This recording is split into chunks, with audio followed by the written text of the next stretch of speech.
अस्सलाम वालेकुम, very good evening to all of you. Dawn news पर इन फोकस के साथ मैं हूं नादिया नकी। हर गुजरते दिन के साथ भारत को हजीमत का सामना करना पड़ रहा है। 6 और 7 मई की दरमियान में जिस किस्म से भारत ने अटैक किया पाकिस्तान पर और उसका जवाब पाकिस्तान एयरफोर्स के शाहीनों ने जिस अंदाज से दिया, पूरी दुनिया अब इस हवाले से बात कर रही है। न सिर्फ उस टेक्नोलॉजी पर, उन जहाजों पर जो पाकिस्तान के पास हैं, बल्कि उस जोश के ऊपर, उस ट्रेनिंग के ऊपर जो हमारी पायलट्स की है, उस पर भी बाकायदा ये कहा जा रहा है कि ये एक केस स्टडी है। और साथ ही फिर इस पे भी फोकस किया जा रहा है कि पाकिस्तान और चाइना की खित्ते में जिस हिसाब से दोस्ती है और जो टेक्नोलॉजी शेयर की जा रही है, उसने वेस्टर्न प्रोवन वॉरफेयर को एक तरह से बड़ी जबरदस्त किस्म की शिकस्त दे दी है। अब आते हैं भारत की हजीमत की जानिब। भारत के 77 ड्रोन्स तो पाकिस्तान ने मार गिराए, जहाज 5 उनके मार गिराए। जो चेक पोस्ट है जहां से वो पाकिस्तान की शहरियों पर और औरतों और बच्चों पर हमला करते हैं, उस पर उनकी जो पसपाई हो रही है वो भी आपके सामने है। अब आते हैं कि इसको किस तरह से छुपाया जाए। तो जो कुछ उनके फेक मीडिया मशीन जो कि सरगर्म हुई गुज़िश्ता रोज, जिसने गोया ऐसी झूठी खबरें फैलाई कि पाकिस्तान के कोई भी शहरी शायद बाकी था और कोई भी उनका जो नॉन मीडिया आउटलेट्स हैं, जो जय्यद सहाफ़ी हैं, उन्होंने भी उस फेक मशीन का इस्तेमाल करते हुए, यानी फेक न्यूज़ फैलाते हुए पाकिस्तान के हर शहर पर जैसे कि कब्जा भी हो गया और हमला भी हो गया। लेकिन पूरी दुनिया देख रही है, जैसा कि DGISPR ने गुज़िश्ता रोज़ प्रेस कॉन्फ्रेंस में कहा कि जब भारत पर पाकिस्तान रिस्पॉन्ड करेगा, जो कि अब तक नहीं किया है, तो पूरी दुनिया को पता चल जाएगा। उसके लिए भारतीय मीडिया को जरूरत नहीं पड़ेगी। लेकिन आज जिस तरह से भारत की पसपाई हुई, उनकी पूरी मीडिया की क्रेडिबिलिटी लॉस वो आलमी दुनिया के सामने है। अब बात करते हैं कि क्या होने जा रहा है। इस पर कई सवाल हैं और इस पर कई बहस है। हमारे जो मुस्तकिल मंदूब हैं UN में, उनका ये कहना है कि पाकिस्तान ने UN चार्टर आर्टिकल 51 के तहत अब तक जो राइट है रिस्पॉन्स का, वो अब तक एक्सरसाइज नहीं किया है। आज DGISPR ने भी एक बैनुल-अक़वामी चैनल को इंटरव्यू देते हुए ये बताया कि हम सिर्फ उस चेक पोस्ट पर रिस्पॉन्ड कर रहे हैं जहां से पाकिस्तान के सिविलियंस पर भारत हमला करता है। लेकिन जहां तक मिसाइल्स का ताल्लुक है या फिर पाकिस्तानी ड्रोन्स का ताल्लुक है, वो हरगिज़ इस वक्त पाकिस्तान ने एक्सरसाइज नहीं किए हैं। आज हम इसी हवाले से बात करेंगे और हुकूमत से जानने की कोशिश करेंगे क्या पाकिस्तान अपना राइट टू रिस्पॉन्स एक्सरसाइज करने को है।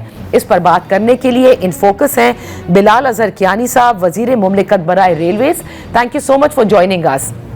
बिलाल साहब, यही सबका सवाल है कि क्या पाकिस्तान रिस्पॉन्ड करेगा under the UN charter article 51?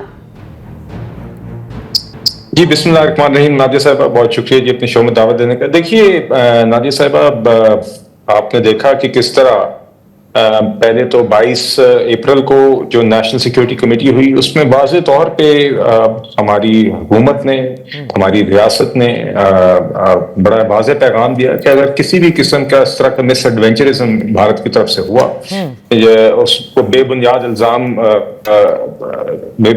इल्जाम की बुनियाद पर, जो कि पहलगाम के मामले पे था, तो फिर उसका एक मुंह तोड़ जवाब दिया जाएगा। और बदकिस्मती से भारत ने वो मिस स्टेप उठाया चंद दिन पहले, और उसके बाद आपने देखा कि किस तरीके से इमीडिएट रिस्पांस हमारी अफवाज ने दिया।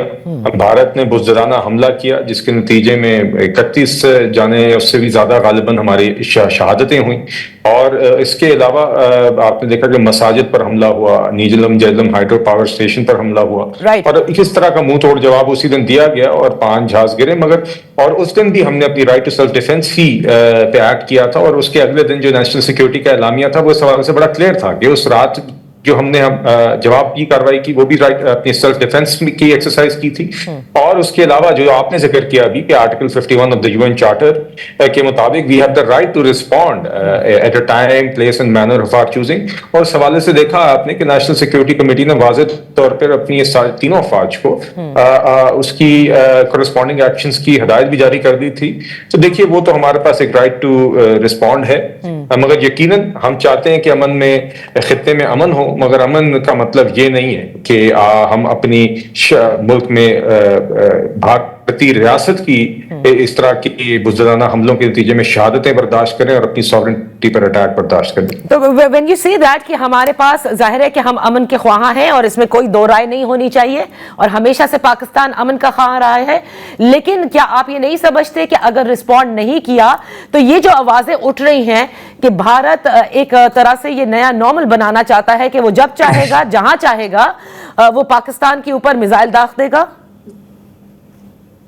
नादिया साहब देखिए, मेरे ख्याल से इसमें एक नेशनल सिक्योरिटी कमेटी का भी जो एक के बाद जो प्रेस रिलीज में कहा गया है और उसके बाद जो प्राइम मिनिस्टर ऑफ पाकिस्तान ने भी वजीर आजम शहबाज शरीफ साहब ने जो कौमी असेंबली के फ्लोर पे तकरीर की और फिर जो उसी शाम कौम से खिताब किया, उस पर इस मेरे ख्याल से वाज़ेह मौक़िफ़ दे दिया गया है कि हम we have the right to respond और at the time place and manner of our choosing हम ये करेंगे। तो मेरे ख्याल से बाकी तो जी इस चीज के हवाले से तो आई थिंक प्राइम मिनिस्टर का भी मौक़िफ़ और नेशनल सिक्योरिटी कमेटी के बाद जो प्रेस रिलीज हुई वो भी इस हवाले से बड़ी क्लियर है। ओके, अब बिलाल अज़हर कियानी साहब, यहाँ पर एक चीज मैं जानना चाहूंगी। देखिए, जो इस वक्त सिफारती मुलाकातें हो रही हैं, हम देख रहे हैं कि मुख्तलिफ ममालिक के सफीर यहाँ भी आ रहे हैं, भारत भी जा रहे हैं और बड़ी इंपॉर्टेंट मुलाकातें हो रही हैं। मैं उस पर बात करना चाहूंगी और खुसूसन 48 घंटों में मोहसिन नकवी साहब से जो मुलाकात एक्टिंग सफीर, अमरीकी सफीर जो पाकिस्तान में तैनात हैं, उनकी हुई।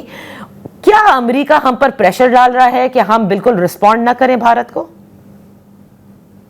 नहीं, देखिए मेरे ख्याल से इसमें प्राइम मिनिस्टर साहब, आपने कल रीड आउट भी देखा है जो कि प्राइम मिनिस्टर साहब की प्राइम मिनिस्टर मोहम्मद शहबाज शरीफ साहब की secretary of state Marco Rubio से बातचीत हुई। इस तरह दीगर और ममालिक के आपने देखा प्रेसिडेंट तैयब अर्दोगान के साथ बातचीत हुई। तो वो तो देखिए हम डिप्लोमेटिकली अपना मुकदमा लड़ भी रहे हैं और डिप्लोमेटिकली हम हकायक भी सबके सामने रख रहे हैं और आई थिंक हम बिल्कुल जी जो हमारी अभी मॉरल सुपीरियरिटी है, जो हमारी मिलिट्री बैटल विक्ट्री आप कह रहे हैं, जो उस दिन राइट टू सेल्फ रिस्पॉन्स में हमने की एक्सरसाइज, जो उस दिन जो हमने बिल्कुल इंटरनेशनल कवानीन के अंदर रहते हुए जो हमने बात की, आई थिंक उस हवाले से बातचीत हुई है। तो बाकी देखिए यकीनन ये भी हमें खुशी है देख के कि ये जो हमारा मौक़िफ़ था, जो पहले दिन ही हमने एक डिप्लोमेटिक मास्टर स्ट्रोक खेला कि हमने कहा कि दूध का दूध पानी का पानी पहलगाम के मामले पे करें इंडिपेंडेंट इंटरनेशनल ट्रांसपेरेंट इन्वेस्टिगेशन करके।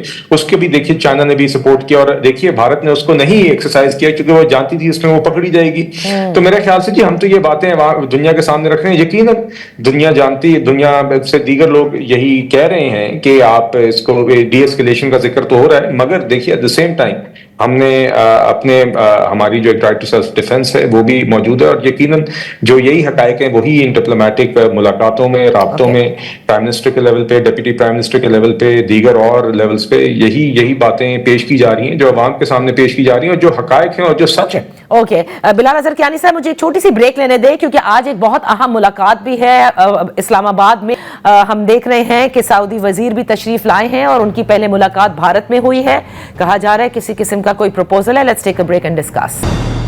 वेलकम बैक इन फोकस है बिलाल अज़हर कियानी साहब, वज़ीर मुमलिकत बराए रेलवेज, पाकिस्तान मुस्लिम लीग नून के सीनियर रहनुमा। बात हो रही है पाक भारत ताल्लुकात के हवाले से और द राइट टू रिस्पॉन्ड। इस वक्त जो सऊदी वजीर का विजिट है वो बड़ी अहमियत का हामिल है और उस पर सबकी नजरें मरकूज हैं क्योंकि उनकी जाहिर है भारत के दौरे के बाद वो पाकिस्तान तशरीफ लाए हैं।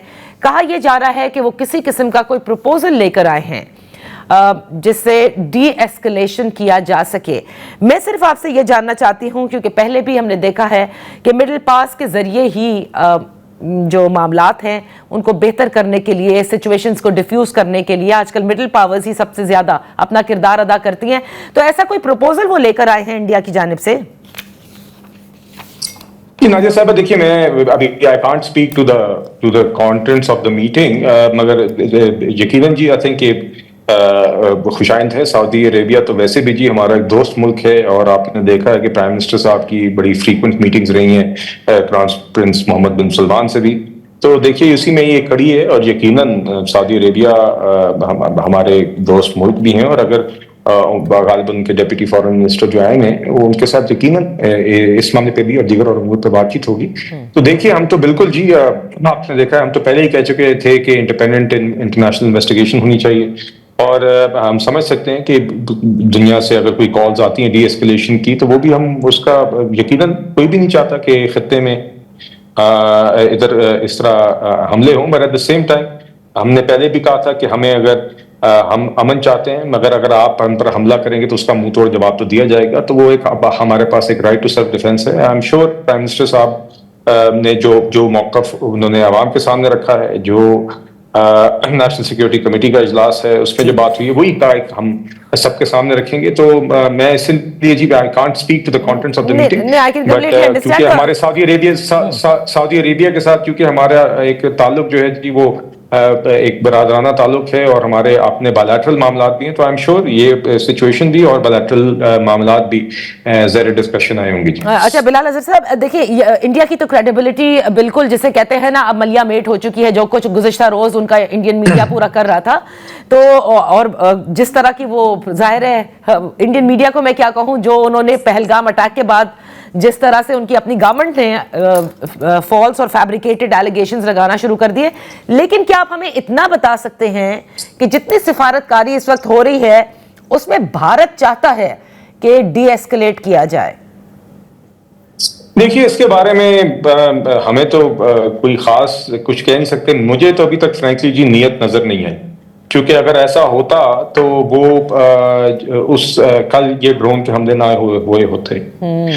और हमने देखा बदकिस्मती से एक ह्यूब्रिस, एक गुरूर हमने देखा है, जो गुरूर बहरहाल चंद दिन पहले टूटा है जब ये रफाल जेट्स भी डाउन हुए। आई थिंक एक जो अगर किसी को वहमो गमान था, चाहे वो भारत था चाहे वो बैन अवी सतह पे किसी को वहमो गमान था कि हम वी मीन व्हाट वी से, जब हम एक अपनी स्ट्रेटेजिक विल और अपनी सलाहियत की बात करते हैं कि हम मुंह तोड़ जवाब देंगे, तो मेरे ख्याल से वो तो अब दुनिया के सामने आया हो गया। बल्कि वो एक ऐसी रात थी कि आई थिंक ये आइंदा के लिए मिलिट्री टैक्टिक्स की जब हिस्ट्री लिखी जाएगी तो उसमें ये एक चैप्टर होगा, जिस तरीके से पाकिस्तान की एयरफोर्स ने उस शाम और पाकिस्तान की अफवाज ने जो जवाब दिया। तो देखिए बात यह है कि आई थिंक जी वन कैन ओनली होप। देखिए हमारा काम है कि हम अपना मुकदमा पेश करें, हम अपनी ये इस बिल को जिस तरह हमने दिखाया है इस तरह ही आगे दिखाएं। मेरे ख्याल से हमारी प्राइम मिनिस्टर साहब ने, आर्मी चीफ ने, आर्म फोर्सेस के सारे चीफ्स ने, हमारी कौम ने जिस तरीके से इस मामले को 22 अप्रैल से आज तक डील किया, मेरे ख्याल से इट इज इम्पेक्टेबल। हमने अपना मुकदमा हर सतह पर डिप्लोमेटिकली, मिलिटरीली, मीडिया पर अच्छे तरीके से लड़ा है और हमें इसी तरीके से अपनी सॉवरेंटी भी, अपने मुल्क का दिफा भी करना है और अपना मुकदमा ही पेश करना है। बाकी जी भारत हम उम्मीद ही कर सकते हैं कि वो होश के नाखून ले, मगर हमने तो जी देखिए हमने उस पर रिलाई नहीं करना। हम इस मामले में सेल्फ सफिशिएंट है और इंशाल्लाह अपने मुल्क की सलामती के लिए हर एंड तक जाएंगे जी इंशाल्लाह। जैसे बिलाल साहब आप कह रहे हैं कि आपको नहीं लगता कि भारत डी एस्केलेट करना चाहता है, वरना वो ये ड्रोन्स न भेजता जिस तरह से उसने तवातुर से ड्रोन्स भेजे। तो क्या जैसे ख्वाजा आसिफ साहब भी बार बार कहते थे इस अटैक से पहले जो उन्होंने 6 और 7 के बीच में किया कि एन अटैक इज इमिनेंट, आपको अभी भी लगता है कि कोई मिसएडवेंचर कर सकता है भारत? ये देखिए मेरे ख्याल से जी हमने तो पहले भी यही सवाल होता था उनके हमले से पहले, तो हम हमेशा यही कहते थे कि देखिए जी we are ready for all eventualities and that is the case today as well. और देखिए मैं सिर्फ इतना कह रहा हूं कि भारत की तरफ से अभी कोई सैनिटी के साइंस नजर नहीं आए, मगर ऐन मुमकिन है कि अगर इंटरनेशनल कम्युनिटी उनको समझाती है तो शायद वो उनको ये बात समझ आए कि उन्होंने एक ज्यादती की है, इंटरनेशनल लॉ की वायलेशन की है। उन्होंने पाकिस्तान में आके 69 शहरियों पर को शहीद किया है और सब बेबुनियाद इल्जामात की बुनियाद पर। तो देखिए मेरे ख्याल से इस पे हम उम्मीद ही कर सकते हैं कि वो होश के नाखून ले और इस बात को समझे, मगर एट द सेम टाइम देखिए जो अभी तक हुआ है उसके बाद Pakistan retains the right to respond, और वो भी इंटरनेशनल कवानीन के मुताबिक, यूएन चार्टर के मुताबिक। But one can only hope कि भारत जो है अपने अपनी जो उन्होंने जो ये क्राइम कमिट किया है, फ्रैंकली इंटरनेशनल क्राइम कमिट की है, जो पाकिस्तान की सॉवरेंटी वायलेट की है, जो पाकिस्तान पर बुज़दिलाना हमला किया है, इस पर नजरसानी करेगा और आगे इस तरह की बात से गुरेज करेगा। मगर हम इस पे रिलाई नहीं कर सकते। हमने अपनी राइट टू रिस्पॉन्ड भी रिटेन करते हैं और हमने अपना मामला खुद ही संभालना है।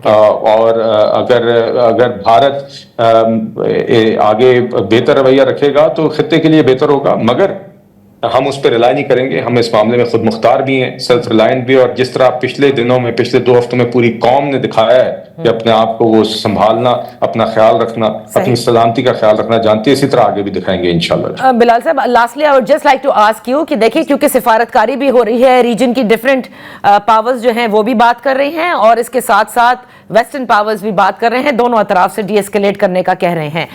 पाकिस्तान किस पे इक्तफा कर सकता है? देखिए, राइट टू रिस्पॉन्ड तो पाकिस्तान के पास है अंडर द यूएन चार्टर, लेकिन क्या अगर भारत आज राजी हो जाता है कि जी हम अब कमीशन जो आपने ऑफर पाकिस्तान ने पहले दी थी, अब हम मान लेते हैं इस ऑफर को, and we are ready for a commission, हम डायलॉग की टेबल पे आ जाते हैं, they put back the IWT on track, क्या इस पर इत्तेफा हो सकता है? क्या इस पर कोई बहस चल रही है amongst all your partners and stakeholders in the government?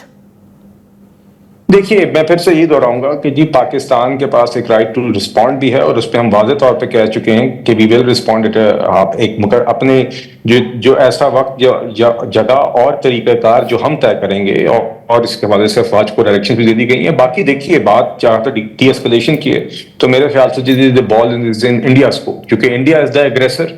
India ने ही ज्यादती की है, और पाकिस्तान हर हवाले से हक पर खड़ा है। इवन उस दिन रिस्पांस में भी हमने 5 जहाज गिराए, मगर मजीद गिरा सकते थे, हमने उसमें भी रिस्ट्रेंट दिखाया है। तो इसलिए पाकिस्तान तो हर लिहाज से has the moral high ground, has उस दिन का मिलिट्री हाई ग्राउंड, और इसलिए जी जो भी अगर डी-एस्केलेशन में चीज होगी, तो वो तो हमें देखनी होगी कि उसमें भारत क्या कंसीड करता है। क्या वो सबसे पहले तो आगाज इस बात से होना चाहिए कि वाकई में वो कंडेम करें इस चीज को, और एतराफ करें कि उन्होंने जो किया ये गलत किया है। बहरहाल मेरे ख्याल से जी इट इज, क्योंकि डिप्लोमेटिक सतहों पे बातचीत हो रही है, तो लेट्स सी उस पे आगे। I think it's premature to talk about it, but at this moment in time Pakistan retains its right to respond under self defence, और उस हवाले से हमारी रियासत, हमारी हुकूमत बड़ी क्लियर है जी। बहुत बहुत शुक्रिया बिलाल अजहर कियानी साहब for being with us on the show. इस वक्त वक्त हुआ है एक ब्रेक का। ब्रेक के बाद जब हम वापस हाजिर होंगे, तो ये जो कुछ हो रहा है 6 और 7 के बीच से लेके आज तक, जो भारत जारियत का मुजाहरा कर रहा है और जिस हजीमत का उसे सामना है, इस पर बात करेंगे। Welcome back. पाक भारत ताल्लुकात और अब पाकिस्तान क्या करने को है, करेगा या नहीं, इस पर बड़ी हम बहस कर रहे थे इस वक्त बात करने के लिए, क्योंकि इस वक्त भारत को जिस हजीमत का सामना है और जिस तवातुर से सिफारतकारी जारी है, इस पर बात करते हैं। और फिर जो कुछ हुआ 6 और 7 की दरमियानी शब में, जो जिस तरह से भारत ने अटैक किया और उसके बाद जिस किस्म का रिस्पांस पाकिस्तान ने अब तक दिया है, उस पर बात करने के लिए हमारे साथ इन फोकस हैं lieutenant general retired Raza Mohammad Khan साहब, और उनके साथ तशरीफ फरमा है air marshal retired Saeed Khan साहब। आप दोनों मेहमानों का बेहद शुक्रिया। बड़ी बातें इस वक्त की जा रही हैं, जो कुछ हुआ 6 और 7 के बीच में, जब भारत ने मिसाइल दागे और उसका जवाबी रिस्पांस जिस तरह से पाकिस्तान एयरफोर्स ने दिया, इस वक्त दुनिया की नज़रें भी हैं और इंटरनेशनल जरीदों में ये बाकायदा तौर पर छप भी रहा है कि किस तरह से पाकिस्तान और इंडिया की जो कॉन्फ्लिक्ट है, उसने एक तरह से केस स्टडी दी है of one of the biggest dog fights in the air.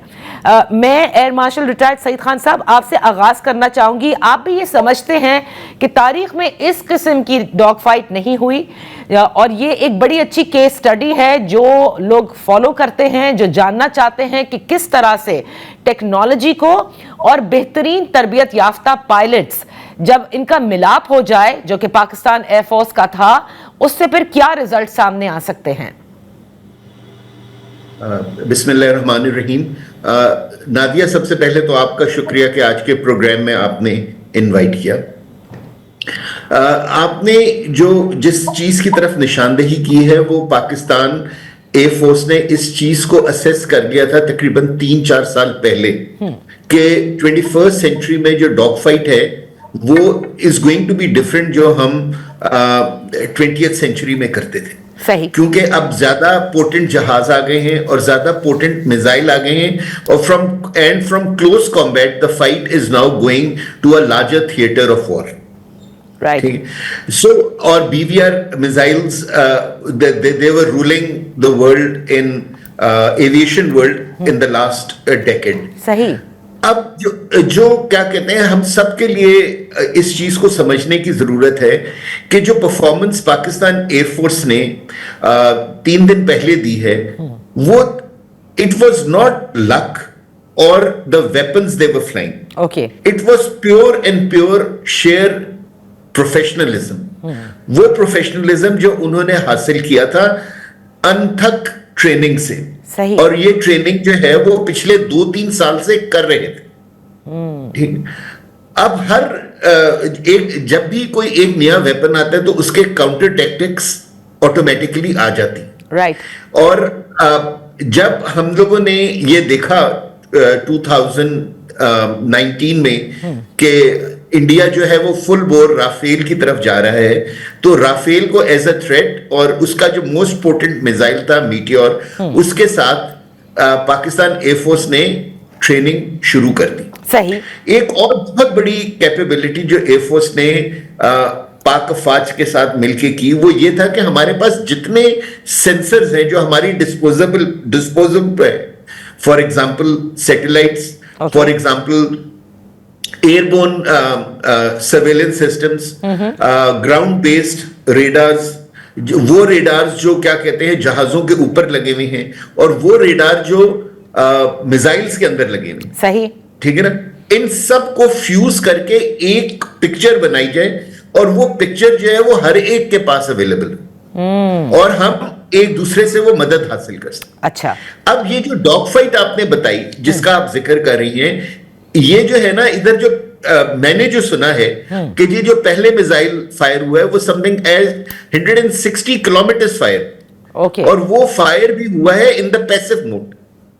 अब इसको जरा थोड़ी सी टेक्निकलिटी अगर आप कहें तो मैं समझा दूं आपको। जी बिल्कुल समझाते हैं, बिकॉज नाजरीन ये जानना चाहते हैं before we move on to actually इस वक्त क्या हो रहा है। बिल्कुल आप बताइए। जी देखिए, जब जहाजों के अंदर ना बड़े पावरफुल रेडार्स लगे हुए होते, सही, और जब रेडार किसी को अपने सामने आने वाले जहाज को लॉक करता है तो उस जहाज को पता चल जाता है कि मुझे डिटेक्ट कर लिया गया है, और मैं जो मेरा एनिमी है उसने मुझे लॉक कर लिया है। सही। ठीक है, अब वो अपने, अगर वो जहाज उनके रेडार के ऊपर आ रहे हैं तो वो भी उसको लॉक कर लेते हैं, और अब दोनों को पता है कि दोनों के पास क्या कैपेबिलिटी है। सो देयरफॉर वो चाहेंगे कि जो मिसाइल फायर करे वो बंदा वो करे जिसके पास ज्यादा लॉन्ग रेंज बीवीआर मिसाइल मौजूद होगा। ओके, ठीक है, ठीक है। तो अगर एक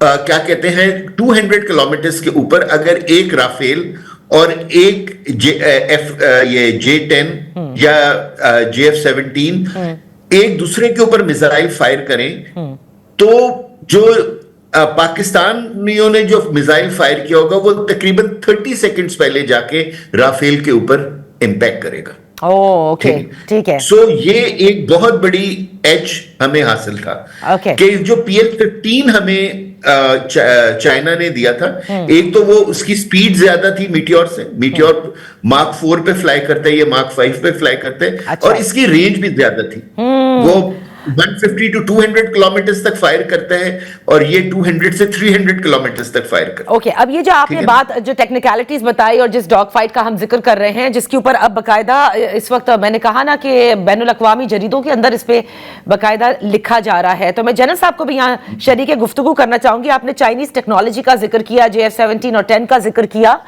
और मवाजना किया उस मिसाइल टेक्नोलॉजी से जो कि मीटियोर की है, यानी राफेल के अंदर जो है, और आपने जिक्र किया उस BVR का भी।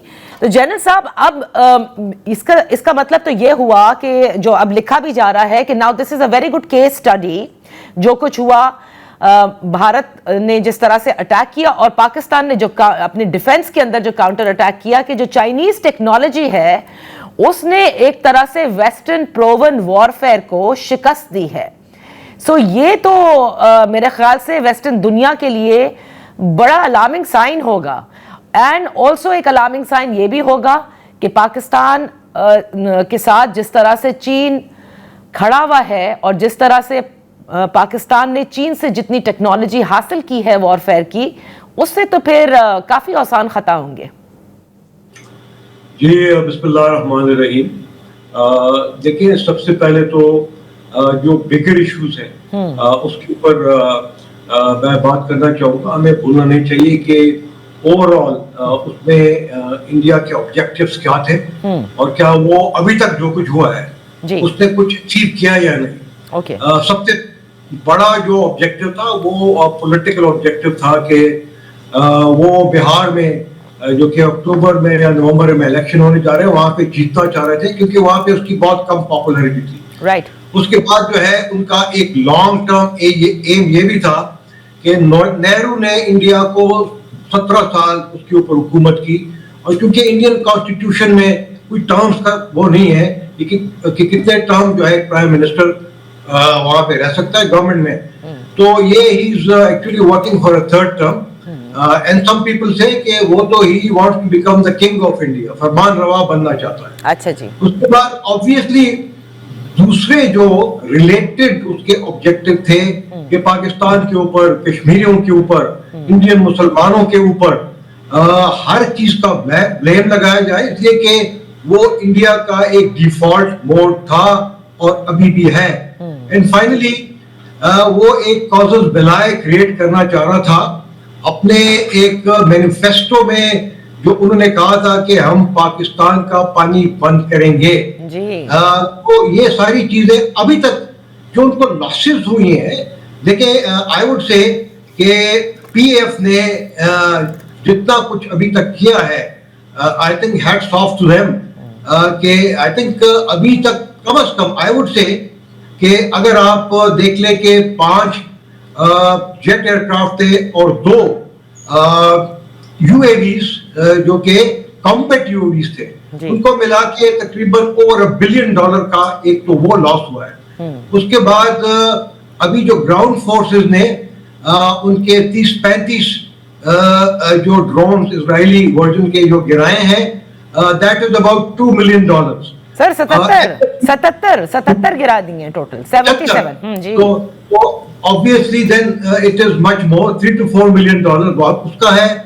जो नुकसान एलओसी के ऊपर उनको पहुंचाया गया है, वो that can also be measured.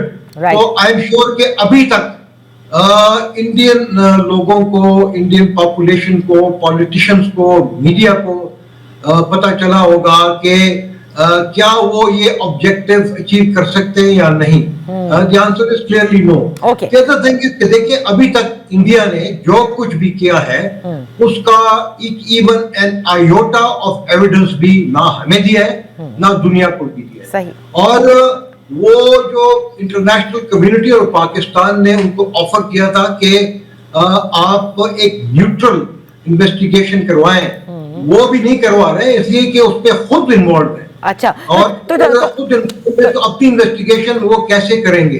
तो देखिए जैनल साहब, एक चीज मैं आपसे यहाँ पे खता कलामी के लिए माफी चाहूंगी। देखिए जो कुछ हजीमत का सामने वो दुनिया के सामने, क्योंकि जो कुछ पाकिस्तान कर रहा है, वो ड्रोन्स भी जो हम गिरा रहे हैं वो दिखा भी रहे हैं उसका मलबा। अनलाइक इंडियन मीडिया जो कि एक फेक मशीन, फेक प्रोपेगेंडा कर रहा है, फेक न्यूज मशीन बन चुका है, गढ़ बन चुका है। वो कभी F-16 गिराने की बात करता है, कभी हमारे पायलट को कस्टडी में लेने की बात करता है, पता नहीं क्या कुछ उन्होंने किया है। आज जब वो सुबह आंखें खुली हैं सबकी, तो समझ में आ गया है उनकी अपनी पॉपुलेशन को कि वो कल उनका मीडिया कर क्या रहा था। हैविंग सेड दैट, आप क्या समझते हैं, क्या पाकिस्तान रिस्पॉन्ड करेगा और करना चाहिए under the article 51 of the UN charter?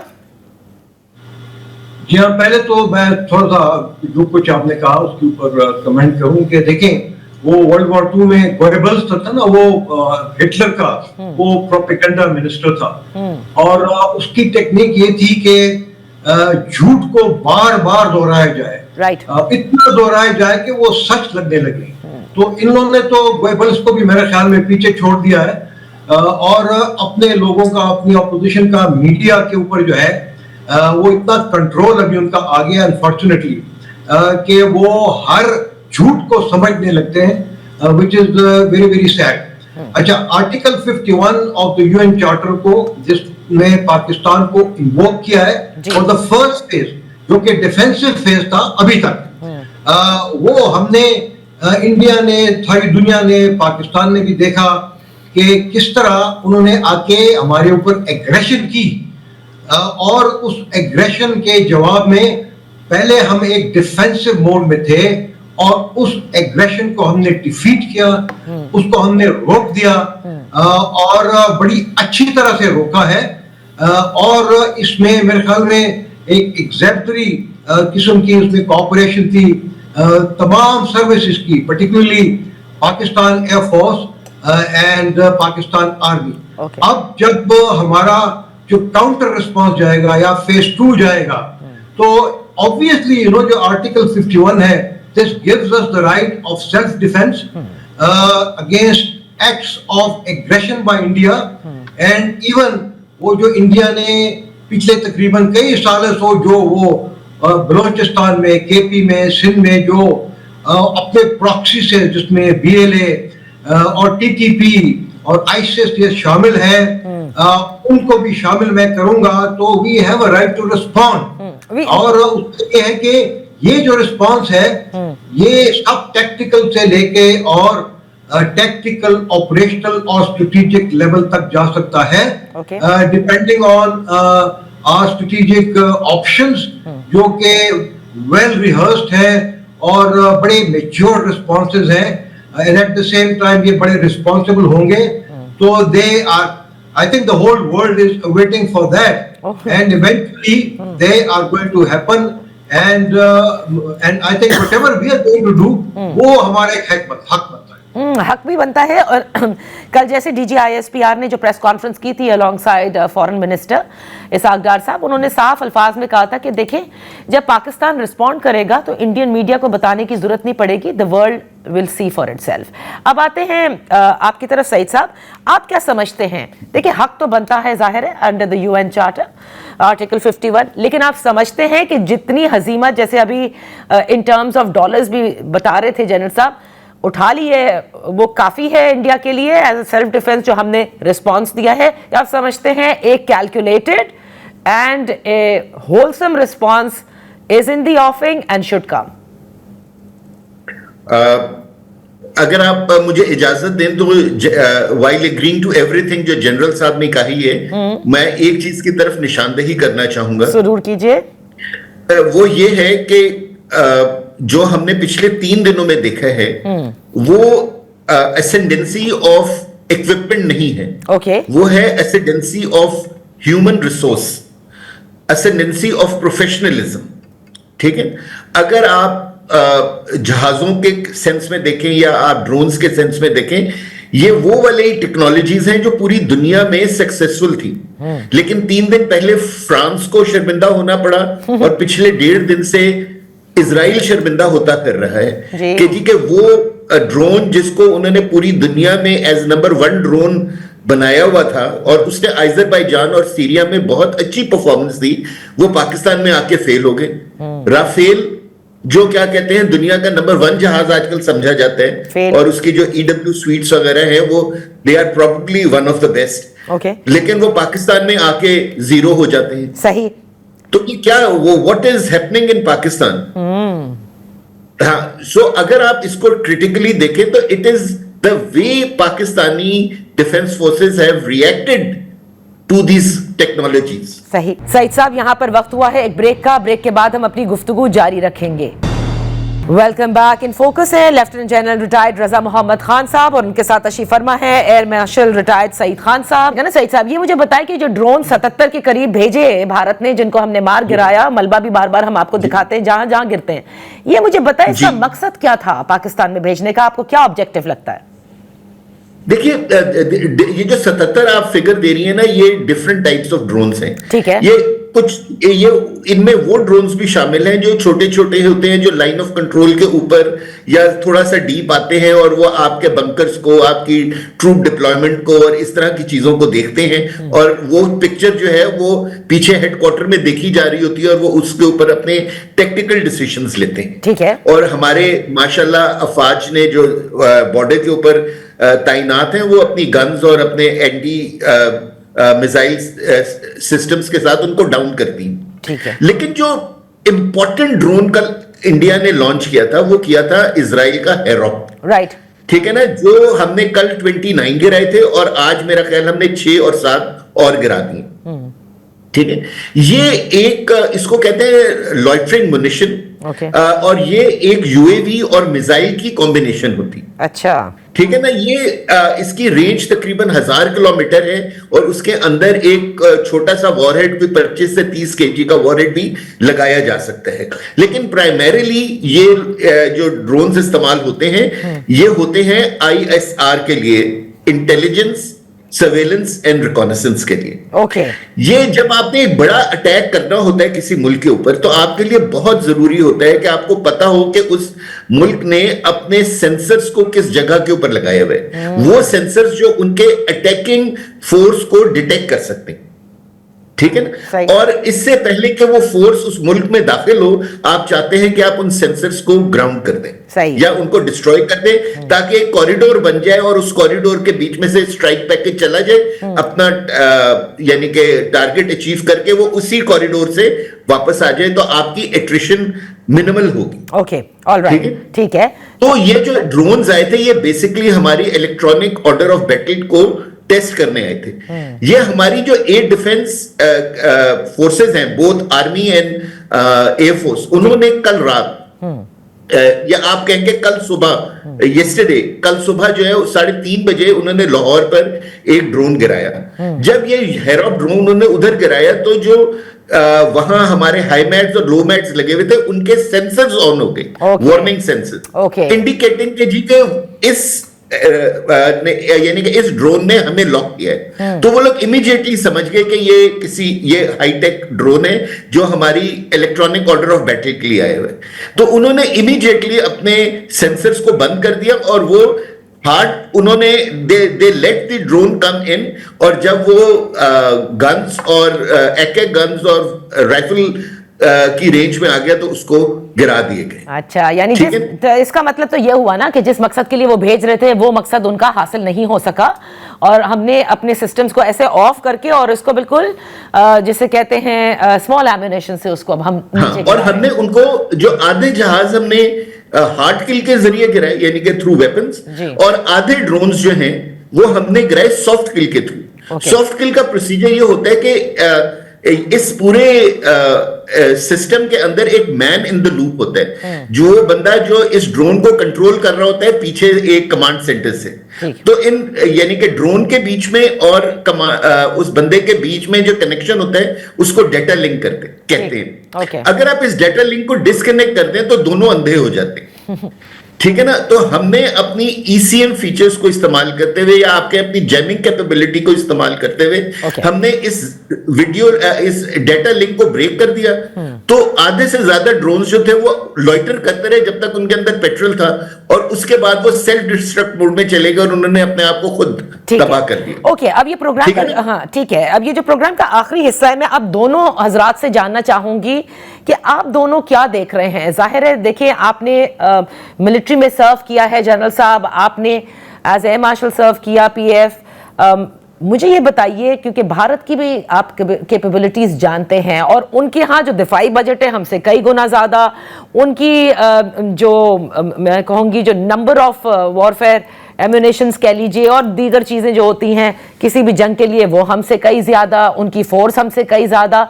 But ये जो कॉन्फ्लिक्ट हुई जनरल साहब, इसमें देखकर as somebody who belongs to military, उनकी भी मिलिट्री में आपको पता है, आप अब समझते हैं कि उन्हें अब ये समझ में आ गया है कि बेशक हम छोटा मुल्क सही, बेशक हम छोटे सही in numbers, but magnitude wise the way we are impacting them is far greater. जी हाँ, देखें इसमें जो फोर्स मल्टीप्लायर्स है जिसका जिक्र एयर मार्शल साहब ने भी किया कि our armed forces are much better train.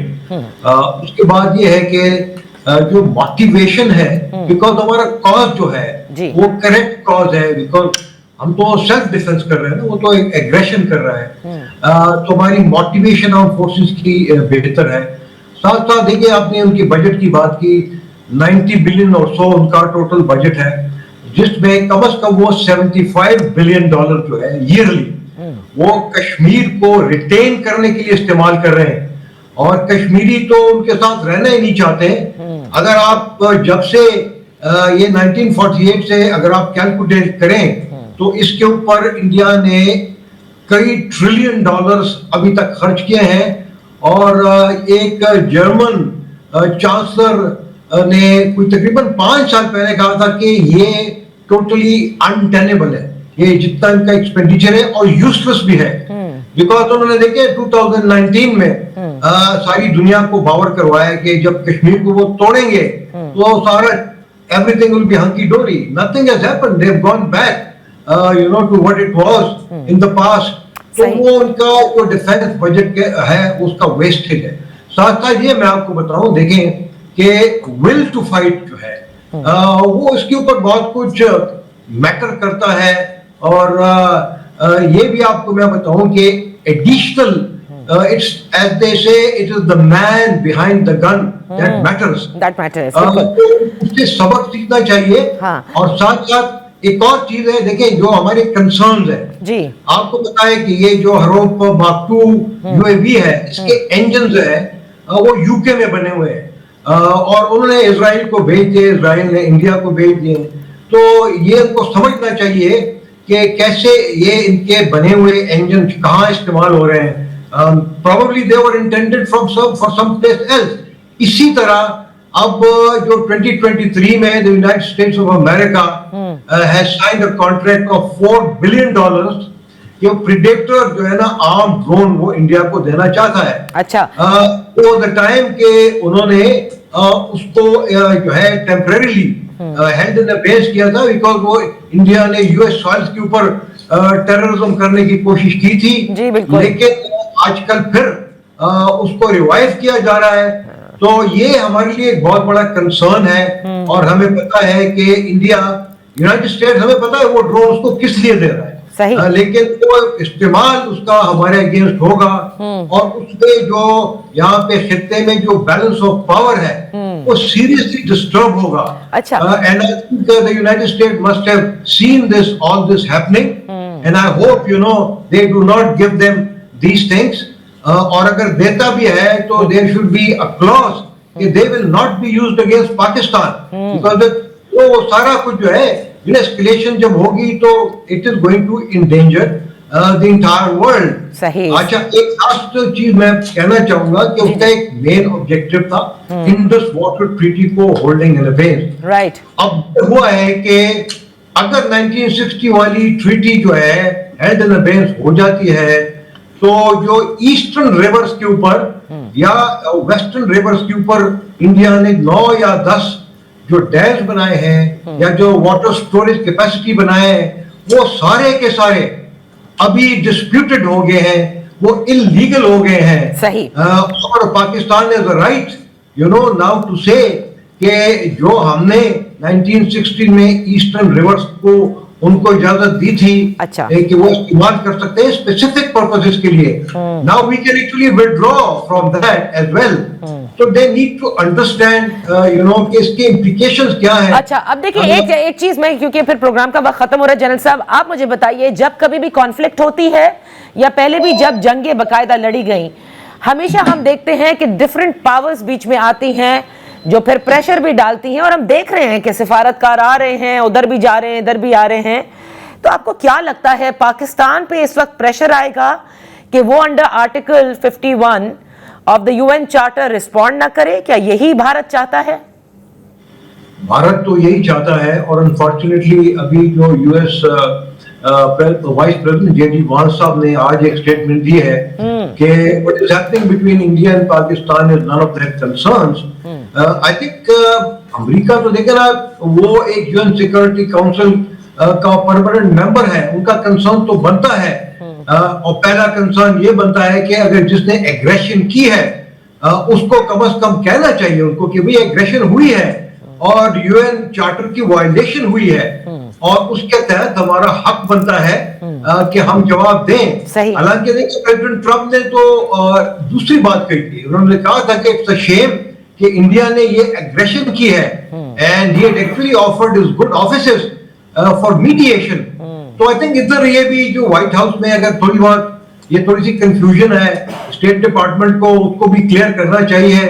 और ये रिस्पॉन्सिबिलिटी बनती है all permanent members of the UN Security Council to condemn in India in very clear terms and to support what Pakistan is going to do in its self-defense.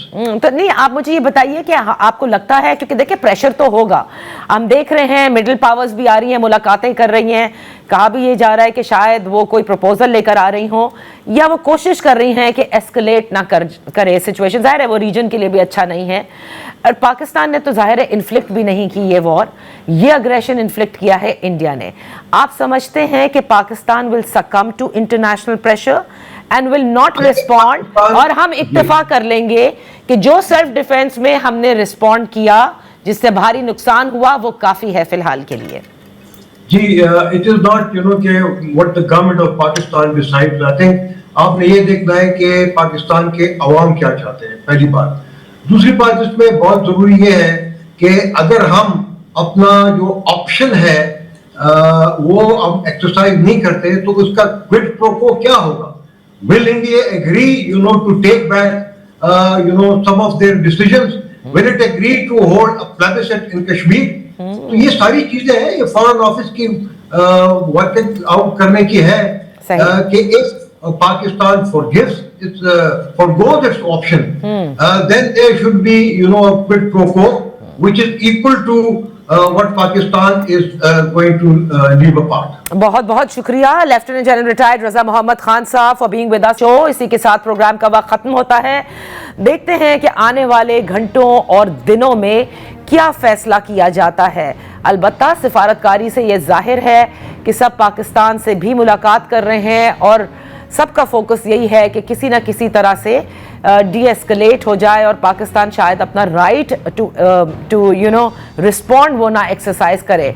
Bharat में अभी भी airports जो हैं वो क्लोज किए गए हैं और जाहिर है कि जो भारी नुकसान भारत को हुआ है और जो हजीमत हुई है और जो उनकी मीडिया का पूरी क्रेडिबिलिटी लॉस हुआ है, इसके बाद वाकई उनको सोचना होगा कि उन्होंने क्या करना है। That's all for today. कल तक के लिए इजाजत दीजिए। अल्लाह हाफिज।